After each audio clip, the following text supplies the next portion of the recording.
కాబట్టి సంఘం కాలు ఆల్రెడీ బెనికింది, మార్గమేమో సరాలంగా లేదు. మార్గాన్ని సరాలం చేయమంటాడు పరిశుద్ధాత్మ దేవుడు పౌలు భక్తుని ద్వారా. సాతాను మార్గం మొత్తాన్ని పాడు చేశాడు. సంఘం వేగంగా పరిగెత్తలేని పరిస్థితిలో ఉంది. ఇప్పుడు మార్గాన్ని ఎలా సరాలం చేయాలి?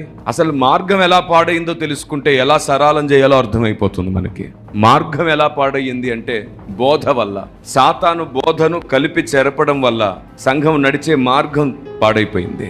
మార్గాన్ని సరిచేయకుండా సంఘాన్ని ఎంత సిద్ధపరిచినా, పెళ్లి కుమార్తెను ఎంత సిద్ధపరిచినా బెనికిన కాలు విరిగిపోతుంది. పెళ్లి పందిరిలోకి వెళ్ళదు, ఇంకా వైద్యం కొరకు హాస్పిటల్ వెళ్ళాలి. అందుకే ఆయన చాలా స్పష్టంగా చెబుతున్నారు ఏమిటంటే, నువ్వు సిద్ధపడడం ఎంత ముఖ్యమో మార్గాన్ని సరళం చేయడం కూడా అంతే ముఖ్యం అంట. అందుకే బాప్తిస్మం ఇచ్చి యోహానుకున్నటువంటి పేరు ఏమిటంటే మార్గ సరాల శబ్దం. మార్గాన్ని సరాలం చెయ్యుడి అని కేక వేసే శబ్దం. ఈరోజు క్రైస్తవ సమాజం వేగంగా పరిగెత్తడానికి అవకాశం లేకుండా ఎన్నో మార్గాలు పాడైపోయి ఉన్నాయి. దానికి కారణం ఏమిటంటే మార్గములలో సాతాను వాడి విత్తనాలు నాటాడు.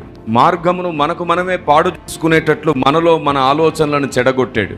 ఆలోచన విధానం పాడయింది, బోధ పాడయింది. బుక్కావాని తైలములో చచ్చిన ఈగలు పడుట చేత అది దుర్వాసన కొడుతుంది. నేను మీకు చెప్పాను, బుక్కావాని తైలంలో ఈగలు పడి చావలేదు. చదివేటప్పుడు మనం అలా అనుకుంటూ ఉంటాం, ఈగలు పడి చావలేదు, చచ్చిన ఈగలే పడ్డాయి అందులో.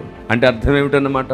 చచ్చిన ఈగలు వాటికవే ఎగిరి ఎలా పడతాయి? ఎవరో కావాలని వేస్తేనే పడతాయి. పడి చచ్చెను కాదు, మనం చదివేటప్పుడు అలా అనుకుంటాం. అందుకే సున్నైనను పొల్లైనను పోకుండా బైబిల్ని జాగ్రత్తగా చదవాలి.